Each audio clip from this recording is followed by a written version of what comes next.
Another rumor about Spider-Man: Wilson Fisk and Venom are reportedly planned to be villains in Tom Holland's new Spider-Man trilogy. Now, Vincent D'Onofrio has talked about this before, and he said that, Sony is in control of the Kingpin live-action rights. And at the moment, he didn't know whether if they were going to put him with Spider-Man or not, because it was really up to them to figure out what to do there. So if this is true, shout out to Sony for actually trying to work things out with Marvel Studios and getting him in there.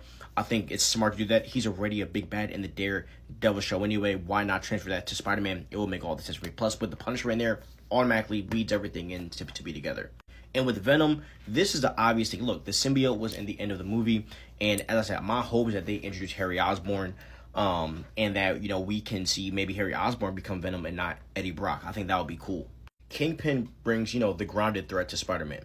And also, Kingpin is a villain that Spider-Man can't just punch away. He's going to keep coming back more and more with more power and more resources. And, I think that challenges Spider-Man in a different way than we see a lot of other villains. When you have a character where, their jam is power and corruption, there's always going to be something that Spider-Man can do to go at Kingpin, you know what I mean? So I think it's pretty clean. With Venom, as I said, we get Harry Osborn as Venom, but the Black Suit arc is one of the best Spider-Man arcs of all time, so why not do that in a trilogy? That would be insane.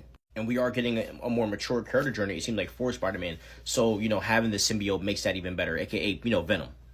And I have, the perfect analogy to show how Kingpin and Venom could grow Peter as a character. Kingpin, he can challenge Spider-Man and his responsibility as the protector of the people of New York. And Venom will challenge Peter as in, how he can control himself and his power. And this goes from, him not just being the friendly neighborhood Spider-Man, but us seeing a independent, mature, and growing hero. And I think that's what these two characters can do for Spider-Man. So this would be awesome if we got to see these two in the next Spider-Man trilogy.